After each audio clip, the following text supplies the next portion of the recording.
You say you won't even get on the elevator with a woman by yourself. How you at the gym and you let this 20-year-old, damn near teeny bopper, little old young white bitch get you 50 mil? You offered a pink toe Peckerwood 10 million. You can't be worried about an elevator, but then talking to a girl on OnlyFans. That's my point. And they make money by selling the sex. That's my point. So if they're you, please believe you're paying for it. It sounds like a setup, but if you sit back and look at the overall situation, you say this ain't no setup. It started with a fist on a desk and a dare on camera, sue me, big dog. Truth lives in discovery. And just like that, the internet caught fire. Charleston White didn't just light a match. He set the sports world ablaze. Within hours, TikTok feeds, cable news panels, and billion-dollar brands were asking the same question. What the hell did Shannon Sharpe do? And more importantly, who's telling the truth? It started with a TikTok clip, 30 seconds of raw, unfiltered smoke. Charleston White leaned into the camera, eyes blazing, voice steady, and dropped the line that detonated across the internet like a pipe bomb. Sue me, big dog. That's all it took. Within hours, the clip was everywhere, spliced into memes, reaction videos, podcast rants, and Twitter threads. You saw it on hip-hop gossip pages, legal commentary channels, and even mainstream outlets that normally ignored the streets. People weren't just watching, they were reacting. Loudly. Clips of fans hollering in disbelief. Influencers dropping jaw emojis, and creators pausing midstream to replay it with added flame graphics. It wasn't just viral. It was contagious. And Charleston White? He knew exactly what he was doing. In follow-up videos, he doubled down, grinning like a man who'd already calculated the cost of war. To him, this wasn't about defamation or shade. This was truth versus power. He framed himself as the unfiltered voice of the people, standing against what he described as media-trained monsters and millionaires who think they untouchable. This ain't about Shannon, he said. This about all them so-called clean-cut, ex-athlete role models who get protected while regular folk get crucified. In that moment, Charleston wasn't just a YouTuber or a controversial commentator. He was a bomb thrower. And whether you loved him or hated him, one thing was clear. The blast had just gone off, and the aftershocks were coming. After days of silence, while Charleston White's clip scorched its way across every corner of the internet, Shannon Sharpe finally spoke. Or rather, his lawyers did. In a sterile, carefully worded statement issued through his legal team, the Hall of Famer denied all allegations without ever once naming Charleston. The tone? Calm, measured, almost chilling in its detachment. Mr. Sharpe categorically denies the false and defamatory statements being spread online. These baseless claims are designed to damage his reputation and distract from his ongoing professional endeavors. We are evaluating all legal options. That was it. No video, no face, no emotion. And for many, that silence spoke volumes. Social media erupted with comparisons. Charleston's flame-throwing rawness versus Shannon's cold, legal-crafted restraint. One side was swinging with passion. The other? Shielded behind lawyers and NDAs. Some took Sharpe silence as class. That man is protecting his brand, not wrestling in the mud, one user posted. But others weren't buying it. Why hide behind legal language unless there's truth in the smoke? Another asked. Speculation turned toxic overnight. On YouTube, reaction videos with titles like Is Shannon Sharpe hiding something? And The Silence is Loud racked up hundreds of thousands of views. Comment sections spiraled with conspiracy theories. And in the court of public opinion, people didn't need facts. They just needed a vibe. And right now, the vibe was off. As one viral tweet put it, Charleston yelled. Shannon whispered. Guess which one sounds guilty? The silence wasn't just restraint. It became a sound all its own. A sound that echoed. While Shannon Sharpe's legal team was busy crafting denials, corporate America was already hitting the brakes. Behind the scenes, brands moved fast, not to defend him, but to distance themselves. First up, the smoothie brand. Once proud to plaster Sharpe's face across their clean-eating campaigns, they quietly archived every Instagram post featuring him. No statement, no warning, just gone, like it never happened. Social media noticed. Why all hiding UNC? One user asked. But the answer was clear. Money doesn't like mess. Then came the luxury watch deal. Just weeks ago, a Swiss watchmaker had planned a high-profile rollout featuring Sharpe as their new U.S. ambassador. The campaign paused indefinitely. Launch event postponed due to unforeseen circumstances. In boardrooms, he wasn't Shannon the Hall of Famer anymore. He was Shannon the liability. Financial analysts flagged movement in FS1's parent company. Early pre-market trading showed a flutter. Nothing catastrophic, but just enough to raise eyebrows. Whispers in investor circles linked it directly to exposure risk, stemming from Sharpe's name trending for all the wrong reasons. But the most damning detail didn't come from a press release. It came from a leak. According to an internal memo circulating at a major advertising agency, Shannon Sharpe had been labeled a Tier 2 volatility asset. Translation: high profile, high risk, and currently on pause. Brand were told to monitor sentiment and evaluate strategic distance. In other words, the freeze had begun. He hadn't lost everything yet, but the temperature was dropping fast. And when the money gets cold, the media follows. As the legal cloud over Shannon Sharpe thickened, a different kind of storm began brewing. Not in the courtroom, but in the culture. Two NFL legends stepped forward, Ray Lewis and Terrell Davis. Both men, Hall of Famers like Sharpe, took to the airwaves and social media to stand by their brother. Their message? We know Shannon. This ain't him.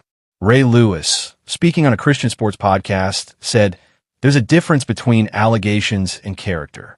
And I know that man's character." Terrell Davis echoed the sentiment in an ESPN clip that quickly circulated. He's being targeted. Period. To some, it looked like solidarity. To others, it looked like silence with a smile. But Charleston White? He saw a cover-up. In a fiery Instagram live, he exploded. That's the problem right there, this damn brotherhood. These ex-football players protecting each other like they above the law. That's why victims don't speak. Y'all make him feel like they're going up against God. He didn't stop there. Charleston began reposting old clips of Shannon Sharpe. Clips that were now haunting. One, from an early, undisputed episode, showed Sharpe condemning R. Kelly. We have to believe women when they come forward. Silence is complicity. Another from Club Shay showed him questioning why powerful men always claim they're the victim when accused. Now, the internet was holding up a mirror. Comments under the videos were brutal. So, which Shannon is real? Where's that energy now, UNC? The divide wasn't just personal. It was generational, cultural, and male. The old code said stand by your brother. But the new age asked, at what cost? And as that question echoed louder, the cracks in Shannon's shield of silence began to widen. The noise was deafening online, but now things turned official. The courtroom became the new battlefield, and both sides came armed. The civil lawsuit filed against Shannon Sharpe hit the public docket, and the documents were explosive. The plaintiff wasn't just asking for money. She wanted everything. Compensatory damages for emotional distress. Punitive damages, a clear message, she said, to stop powerful men from thinking they're untouchable. And perhaps most symbolically, a public apology to be published on all platforms where Sharpe built his empire on moral outrage. Legal blogs pounced on the wording, calculated pattern of emotional coercion, exploitation of public trust, and manipulation cloaked in mentorship. Then came the leaks. Insiders close to the case claimed a potential witness, a former Club Shay staffer, was in talks with the plaintiff's attorney. Speculation erupted that this witness had texts and voice notes. Charleston White couldn't contain himself. Ain't no way y'all calling this a smear job now. When a witness shows up with receipts, that's not a setup, that's a pattern. But Sharpe's legal team was quick to clap back. In a carefully worded statement, they dismissed the suit as a frivolous attempt to weaponize public opinion and said they would seek to have the case dismissed with prejudice, meaning permanently. To Charleston, that wasn't strategy. It was stalling. That's what the guilty do. Buy time, lawyer up, and hope we forget. But we ain't forgetting, big dog. Not this time. As motions flew and social media tried to read between the redactions, one thing was clear. This wasn't just content anymore. This was court, and Shannon Sharpe was no longer just a media giant. He was a defendant, facing a fight that couldn't be muted, blocked, or dismissed with a press release. With lawyers sharpening their knives behind the scenes, the court of public opinion turned into a full-blown battleground. And the jury? Millions of TikTok users, armed with edits, outrage, and algorithms. This wasn't just discourse, it was digital war.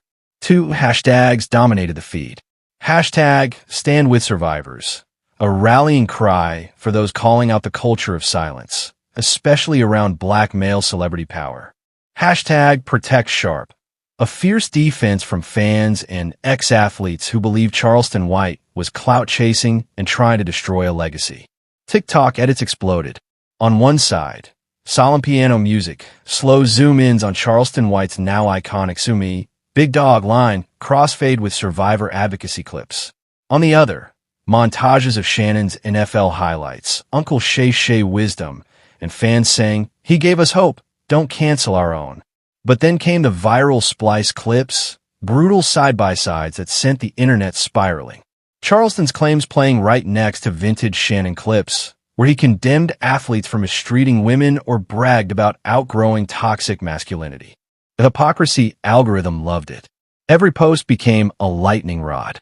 Even Shannon's old victory cigar meme, once a flex of his podcast dominance, became ironic currency, edited into memes with captions like, "Light it up while Rome burns." TikTok wasn't a platform anymore. It was a courtroom, a coliseum, and every creator, commentator, and casual viewer became a digital juror, deciding not just a man's career, but the message we send when the powerful face accusation. And in this court, likes were verdicts, and virality was power. As the story spiraled online, 2 worlds responded in dramatically different ways. Mainstream media, cautious, controlled, tiptoeing. Networks issued boilerplate statements about monitoring legal developments. Sports anchors danced around the story with phrases like serious allegations and ongoing civil matter.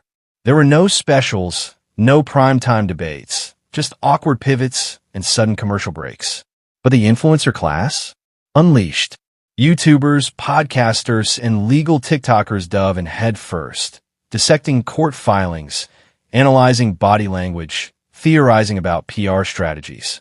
One video titled "The Fall of Uncle Shay" hit 1 million views in 12 hours. Another labeled Charleston White, a necessary villain in a corrupt league. Even sports law podcasters joined the pile on, debating whether Shannon's silence was strategic or indicative. Some argued it was wise. Others said it looked like fear. Then came the split within black media itself. Jemele Hill, longtime sports journalist and cultural critic, called Charleston's campaign outrage theater, arguing that turning serious allegations into viral sound bites and performative press conferences did more harm than good. She urged due process and respect for real survivor advocacy. Charleston fired back on Instagram Live. "They ain't mad I'm loud. They mad I'm not on ESPN's payroll." And quietly behind the scenes, things started freezing. Production insiders leaked that Club Shay shelved an upcoming episode, allegedly to avoid further inflaming tensions. Co-hosts and guests went dark on socials. Sponsors pulled back pending clarity.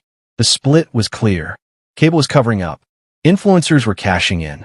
And in that gap, the public watched, judged, and scrolled, deciding for themselves who was too quiet, who was too loud, and who was just telling the truth. What began as a civil suit is starting to sound like something much more dangerous. The headlines still read allegations. The court docket still lists civil, but behind the scenes, the energy is shifting. Prosecutors are watching. Legal analysts began whispering what influencers screamed. If even a fraction of the allegations hold up, this could get criminal. District attorneys aren't tweeting, but sources say subpoenas are being quietly drafted. No charges have been filed. No warrants issued. But the shadows are moving. Charleston White took the speculation and turned up the pressure. The walls are closing. The same way they closed on Cosby. The same way they closed on Diddy. You can't hide behind that desk forever, big dog. And suddenly, mainstream media couldn't ignore it. Cable panels began cautiously debating the legal escalation potential. Some insiders claim Sharpe's legal team has already prepped a criminal defense brief, just in case. Others say it's all hype, a scare tactic. Sharpe's reps dismissed the rumors with chilling calm. Reckless speculation. No criminal inquiry has been initiated, and any suggestion otherwise is defamatory and false. But even that wasn't enough to stop the momentum. Because the court of public opinion isn't governed by filings. It's ruled by optics, emotion, and fear. And with every video Charleston posts, with every cryptic tweet from legal influencers, the question grows louder. Is this just a lawsuit? Or is it the beginning of something much, much bigger? Behind closed doors, the tone is shifting from battle cries to negotiation whispers. Multiple sources confirm what many had suspected. Mediators have entered the picture. Court documents show preliminary talks. No official motion to settle, but phone calls are happening. Quietly, carefully. And that's exactly what Charleston White fears. They want silence. Charleston blasts in a new video, eyes burning into the camera. They want to seal it up, pay it off, sweep it under the rug. But I swear to God, if they do that, I'll burn the rug down too. Secrecy is betrayal. To him, a sealed settlement is a second crime, a betrayal of victims, a win for power over truth. But to Shannon Sharpe's team, this is business. Controlled. Strategic. We'll resolve it however we see fit, a rep for Sharpe stated.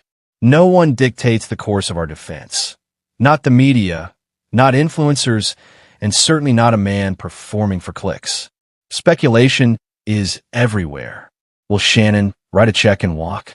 Or will he take it to trial and bet his legacy on a courtroom verdict? Some say a settlement would be an admission. Others say it's just a shield from further damage. PR professionals argue that even a win in court could cost more in endorsements than a quiet agreement would. But Charleston isn't letting up. He's already warned. If there's a sealed deal, he'll leak everything I know.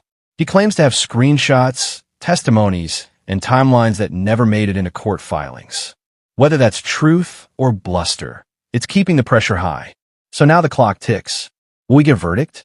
Or a vanishing act? Because in the eyes of the public, how this ends might matter more than whether it's true. What started as a civil suit has morphed into something bigger, a cultural trial playing out on every screen, in every comment section, and now on Capitol Hill. During a hearing on athlete accountability and institutional responsibility, a congresswoman referenced the case directly.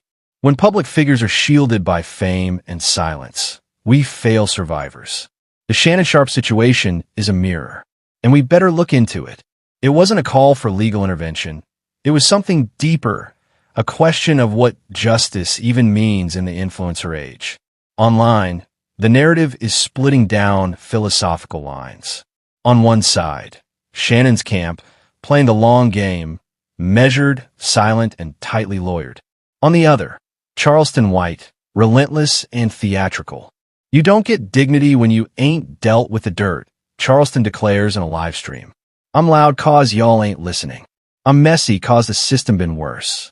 Pundits are now fighting over tone more than facts. Is Charleston's approach undermining victims? Or forcing a reckoning no courtroom could achieve? Then, another twist.